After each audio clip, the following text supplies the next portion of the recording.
Einstein, the mind that whispered to the universe, written for slow artistic narration in intro, whispered, soft and deep. In a quiet room in Ulm, Germany, a baby cried, not loudly, but slowly, as if he was thinking. Between each wail. The year was 1879, March 14th, cold outside, warm inside. But the air, it was thick with destiny. They named him Albert Einstein. He didn't speak until he was 4 long years of silence and stares. Whispers filled the home. Why is he so quiet? Is he slow? But Albert wasn't slow. He was swimming in the ocean of thought, watching, listening, absorbing the language of the universe. One day, his father gave him a compass. The needle moved. Why? Why did it move? Albert stared at it for hours, not because it was magic, but because it was mystery. That compass, it didn't just show direction, it gave him one. Part 2. The school rebel. So did rules. So did shouting. So did silence. Albert didn't fit. He couldn't, wouldn't, shouldn't. A teacher said, "You'll never amount to anything." Imagine that. The man who would reshape physics, told to stop thinking, but he didn't. He kept thinking. While others memorized, he questioned. While others obeyed, he imagined. They gave him grades. He gave them ideas. Part 3. Love and letters. He fell in love with math, with physics, with Maliva. Letters flew like dreams between them, talks of numbers, talks of life, talks of what could be. But love isn't always logical, and sometimes love breaks. Still, in that time, they created more than affection. They created motion, ideas in motion. Part 4. The patent office prophet.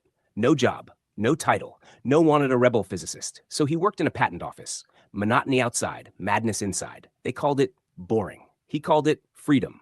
Between rubber stamps and signatures, he dreamed of light, not lamps, but light itself. What is light? What if time bends? What if space curves? What if everything we know is only the beginning?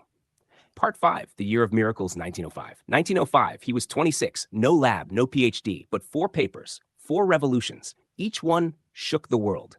1, the photoelectric effect. 2, Brownian motion. 3, special relativity. 4 equals mc squared. 4 bullets of brilliance fired into the dark. And the world, it blinked. It didn't even know it had changed. Part 6, the equation that shook the world.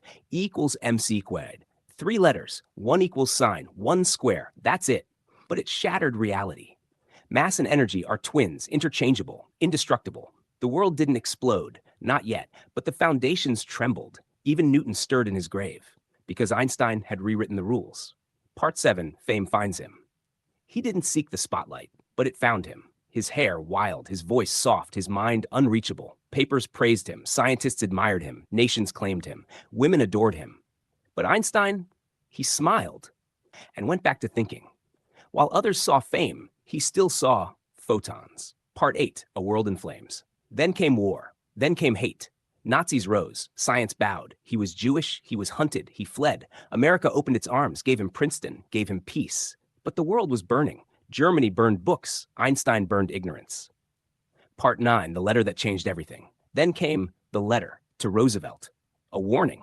Germany might build a bomb. He signed it, not with pride, but with fear. It led to the Manhattan Project, to destruction, to Hiroshima, to Nagasaki, to mushroom clouds and ashes.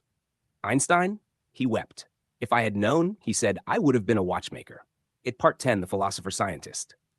But he never stopped thinking. He chased unity, a theory of everything, the unified field, the elegant truth. He strolled Princeton halls, fuzzy slippers, no socks, violin in hand.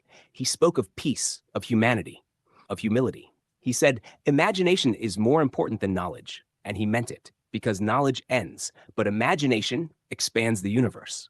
Part 11, the final breath. April 18th, 1955. He closed his eyes, one last time, but not in fear, in wonder. The nurse asked, what were his last words? No one knew.